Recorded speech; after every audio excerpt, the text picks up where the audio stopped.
Just a recap. I mean, most of you will know this, but I think it is important that we do go through this process. The permanent election issue for all parties in the forefront of the government's work programme. So the fact that the government was elected on this programme, but all the other parties were on the same programme. The devolution within the UK has raised expectations and questions. I mean, there's many questions about how much Scotland has got compared with everyone else, how much Wales has got.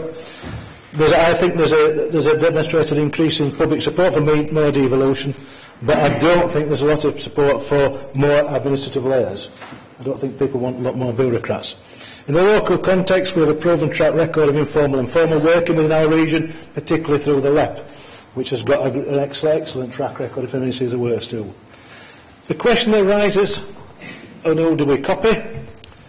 Many people talk about Manchester, but people forget that Manchester is very, very good at talking the talk, but they're nowhere near walking the walk yet, because I don't think they have elections for another 2 years, and from what I understand, it's not running, not all smooth talking. They don't elect a mayor in Manchester for another 2 years. Scotland, Wales and Northern Ireland, and would it be too ambitious for us to have the same powers and funding? Remember, we're not that much smaller than Wales. In fact, remember, if we were a country, we'd do the 7th highest in the Olympics. Yorkshire would. But I think that again, there's a question that we've got to ask, and I think we've got to ask about the powers that London have been given, particularly Mayor of the Assembly, powers to talk directly to Europe, as most regions of Europe already do. The question is, why should we consider devolution? And Britain remains one of the most centralised countries in the Western world. Only 2% of taxation in the UK is controlled locally, at least double in France, Germany, the USA and Canada, at least double, much more. Spending is dominated by central government. 72% of all public expenditure is determined by central government in this country. In France it's 35%, and in Germany 19%, which the ironic is that the German system is a system that we set up after war, that said that was the ideal system for them, and that didn't bother doing it, we didn't do it for ourselves. So we've got to consider on devolution that democratic decisions should be made by most people most affected, not by civil servants in Whitehall. It should be local, practical, not just modelling. It's local, it's practically right and morally right. Financial local government have proven consistently to be more economical in delivering services than central government. I think we're much better at delivering services at a local level than central government has. You look at the money they waste on many of their schemes. The Citizen Local Government Bill was announced in the Queen's speech at the end of May. It was delivered to deliver a tailored package of power to combined authorities across England. The powers on economic development, transport and social care, but the deals will vary. It's not one model fits all. That's been quite clearly said to us, that each area has got to put forward its ask of what it wants to do and what it thinks. The Citizen Local Government Bill introduces elected mayor. It's quite clear that the government is saying that the price of this deal is that we go for elected mayor. I think it's interesting that Yorkshire Post and the Yorkshire Evening Post on the same day polled their readership about whether they wanted elected mayors or not. And if you see from the result, at night time, when people were going on a whim of fantasy, they were quite in favour of this was for the whole of Yorkshire, by the way. Their poll was a mayor for the whole of Yorkshire. So at night they thought that, at night when they were dreaming, they thought that all of Yorkshire might be a good idea, but in the cool light of day they decided it wasn't a particularly good idea. So the Yorkshire Post.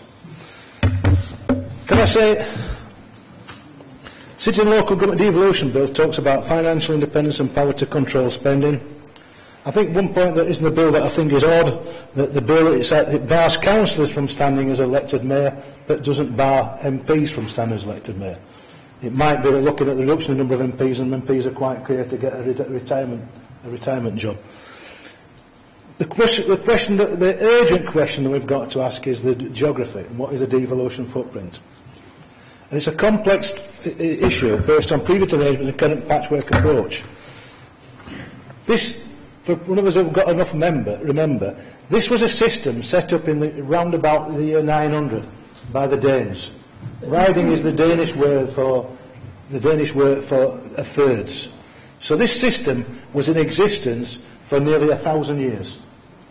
It was abolished in 1974 by the government of the day and replaced with this.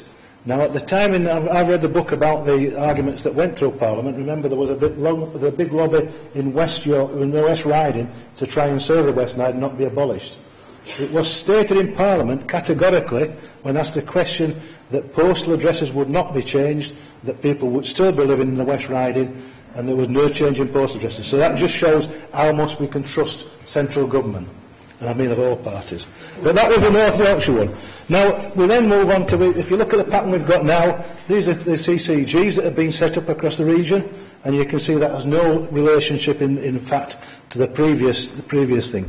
We then go to the next slide, which is highways authorities, and as you can see, the yellow ones are the unitary authorities, which are individual. The blue ones are North Yorkshire, which is one highway authority. The others are individual highway authorities. So that, again, bears no religion.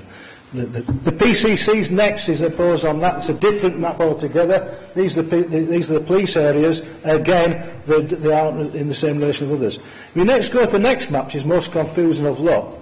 This is the local enterprise zones. And as you can see from this map, that some authorities are in 2 enterprise zones. I don't think any are in 3, but there's quite a few authorities in 2 enterprise. Barnsley is both in the South Yorkshire and the West Yorkshire enterprise zone. The York, Harrogate, Selby and Craven are all in the West Yorkshire and the North Yorkshire enterprise zones.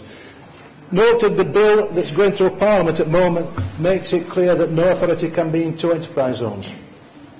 So that is they're going to have to make their mind up over the next thing, because the bill now says that you can't be in 2. I think Barnsley's already made their mind up, they're going with South, but there's still debate going on in the North. If you look at the next slide, that is the way we are now. That is the combined authorities that currently exist. But it's slightly wrong, because the combined authority is West Yorkshire and York. York had to join us 1 minute after we were formed, because they're not coterminous. They couldn't be a regional part of the body, but they could join us a minute after we were formed. So it's a West Riding and York combined authority plus a South Yorkshire combined authority. The next steps are ongoing negotiation with the government, and we're to ask the government about what we wanted as a deadline. The deadline was announced on the 4th of September, announcing the autumn spending review. Part of that is creating the right governance, including a mayor option. How will we make it work, and should we need to? Can I say that at one stage, I was doubtful about the way that the pace was being set by what I thought were artificial deadlines. We had a meeting this morning with Lord O'Neill, who explained that the reason for the deadlines, and I totally accept it, is that he wants to look at an answer of where it's going to be going by next Friday, so it can be including the autumn spending review, where he needs to take monies off departments to issue to areas that have gone for devolution. So the plan at the moment is that everybody's had to make the bids.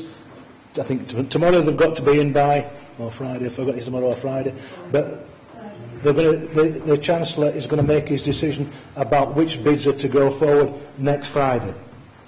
So that's the deadlines we've been forced to. Can I make a point on that?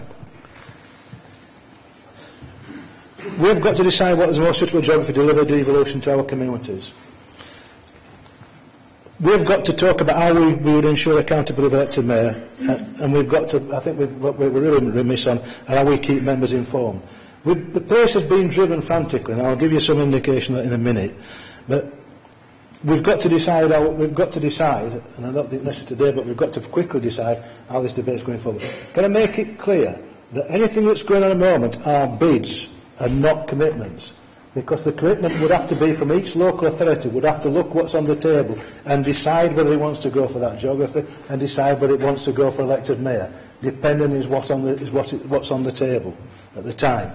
So it leaves it open at the moment that any one authority who not wanting to go forward has got a veto on all the other authorities that's going forward. Can I just go through tell you the pace that's been happening on the 16th of June. The West Yorkshire Combined Authority Chair and the Chair of West Yorkshire and York leaders met with Greg Clark in London on the 16th of June. West Yorkshire leaders discussed the options at the Local Government Association Conference on the 1st of July, and that same day we met with Greg Clark and put to him what our views were on that. Most Yorkshire leaders met in York on the 23rd of July. The local combined region, the The leaders of the Leeds City region, West Barnsley, met with Lord O'Neill on Leeds on the 5th of August. And the Combined Authority Chair of West Yorkshire and the York leaders on Left Chair write to Lord O'Neill inviting further conversations and expressing their preference. They had a meeting on the train on the 2nd of September, which I wasn't part of, but we did meet with Lord O'Neill this morning. And this morning Lord O'Neill said that we had to put the deadline to put something in, so we put forward the West Yorkshire Combined Authority view is that the geography that we would prefer would be the one that's been a proven track record, which is the Leeds City region LEP, but obviously less Barnsley. At the same time, I think today the North Yorkshire leaders have put forward a proposition. They put forward a proposition calling it the Greater Yorkshire. Now, the Greater Yorkshire is the whole of Yorkshire less Sheffield. Now, to my way of thinking, that is a lesser Yorkshire, because the Greater Yorkshire is all of Yorkshire or more, not Yorkshire with bits chopped off it. But that's been put in this morning. So that's been put to the Minister as well. All of Yorkshire less South Yorkshire has been put to the Minister as well. I understand there's also a proposal which we heard vaguely about, but we don't know about. There's a proposal that York wanted to create a Greater York and combine bits around York. The meeting, I think North Yorkshire meeting today, and I don't know what the outcome of the North Yorkshire meeting is, but it's rumoured that North Yorkshire are meeting today to say that they will veto the authorities that want to go into the Combined Authority that are part of York County Council, which is Harrogate, Craven and Selby. They will veto them from joining and put a veto in if they don't want to join the Yorkshire. So that's where we are. And I think that the questions that we've got to ask is we're going to have to face when it comes back to us, when the Chancellor makes his mind up next Friday, and we know what regions he prefers. We're going to have to make our minds up whether we think that region's a goer and whether it will work. More to the point later down the line, remember, I think you've all been circulated with the asks that we put in of the things that we see that the Leeds City region would like to have. Lord O'Neill said this morning, he told us this morning that none of them have been ruled out of order outright. They're willing to talk about all of them. They said the one that poses the biggest problem is our ask to control the 16 to 18 provision for education. And he says that's not because they're fundamentally against it, it's because of other things that are in process at the moment that might interfere with it, but he says willing to talk to it. He said that's the biggest one, the biggest problem for us, is giving us power over 16 to 18 provision for youth. So at the moment, we have got a situation where the pace has been driven, and I've got to say, I agree, if I was the Chancellor I would do the same. They've got the power, he's got the mandate, and he wants to see action. So I think he's right to drive the pace. That poses us problems about how we debate it. I put out on a website today a question to ask the public of Kirklees, just without giving any, I'm not giving any indication of what my preferred option is, because I'm wanting to get opinions from the public. The questions I've asked is, do you think having things decided regionally is better than having things decided for us in Whitehall or London? Yes or no? Do you think elected regional mayor is a good way to make decisions locally? Yes or no? If you think of something different, please fill in the blank short bit of the vote of anything you want to do. I'm sure the dice man will say we should be tossing a coin every time it happens we make a decision. And then the question, which again is an extremely complicated one, I think, is if you like the idea of regional power, what area would you want? West Yorkshire, Leeds City region, which is the one with the West Yorkshire plus the 4, all of Yorkshire, or all of Yorkshire without South Yorkshire. So it's just to get a view of where they're saying. I tried to put an extra one in which no one agreed with me on, because I think the best area by far is the West Riding. Because the West Riding were from Kirby Lonsdale to Sheffield, and I think we'd be claiming bits of it back that have been taken away from us and passed into Lancashire. So I think the West Riding, and I think we could get a lot of public support for it, and I can imagine how strong an economic base that would be, with all of South Yorkshire, all of West Yorkshire, and even some fields at the top end. So I think that would be an absolutely superb region. So that's what I'm going for.